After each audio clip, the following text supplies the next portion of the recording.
Kaplowitz has this book on LULAC. Who? Craig Kaplowitz.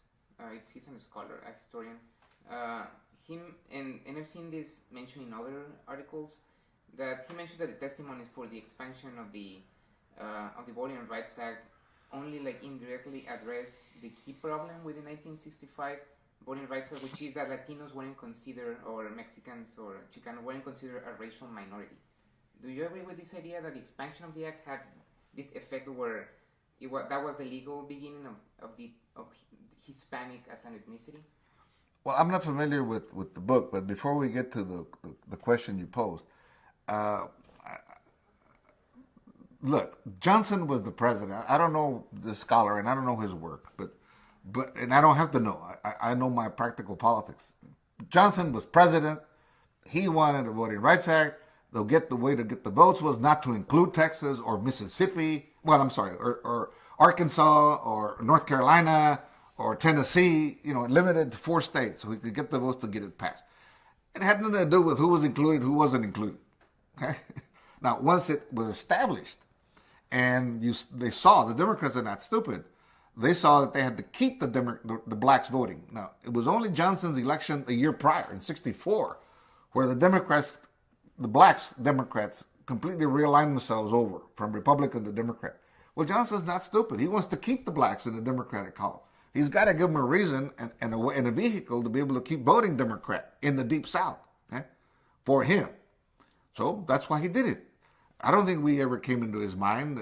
He wasn't trying to be Democratic. He was trying to preserve the votes that he had already gotten. Now, the extension, all the Democrats knew. Nixon, by this time, Nixon is conducting a Southern strategy in 1972. He's making conservative Democrats Republicans. So more initiative on the Democrat side is we've got to find more minorities to vote for us. Hence, they listened. This time they listened to our appeal about, well, we got to have bilingual balance. We got to have protection. Yes, the question of race came in, but we persuaded them on the bilingual issue. As I already mentioned to you about Cotula, we had to find a way arguing something that hasn't been argued before. Now, the race thing has always plagued us. We don't control our labeling. That's a function of government. And in our case, they decided to baptize us white since 1940, racially.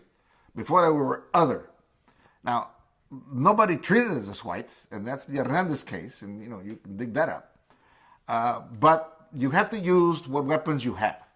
So a lot of the elites in LULAC and JR Forum and in the Hernandez case, and George Sanchez and others, I think the Blanton book talks about this, and so does Michael Olivas, they use this white category when it was to their advantage to not be treated like blacks, and they used it against themselves, when they were trying to get opportunity and protection because you can't have a violation if you're white. So it was a nervous kind of fence riding for a long time. Finally, it prevailed. But remember, we're Chicanos. We never saw ourselves as white. That never entered in our lexicon. We always have known that we're different. We're mestizos, we're a hybrid. So we didn't ever get into this debate. Now, as of 1977, Directive 15 with the Office of Management and Budget, we're mandated now. Even boxes, I'm surprised that the forms I had to fill out didn't have to make me classify myself, except my religion.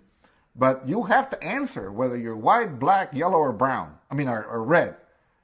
And then you pick the only ethnicity. There's only one ethnic group left in the United States, and we're it. Well, that's a terrible document, and it's a terrible policy and a terrible rule, because that institutionalizes that we be divided from within and divided from without. We got to pick a race, and we got to we're baptized in ethnicity. What the hell is a Hispanic? Huh? So, we can never have solidarity. We can never have group cohesion. We can never have homogeneity because we can't even agree on what the hell we are. Are we white, black, brown, yellow, Chinese, or Asian, what? If you ask in Spanish, people will tell you very clearly, soy mexicano, soy panameño, salvadoreño. We don't have a problem with identity. It's only in English when we fall into this labeling by the government that we have a problem and lack of coordination and agreement.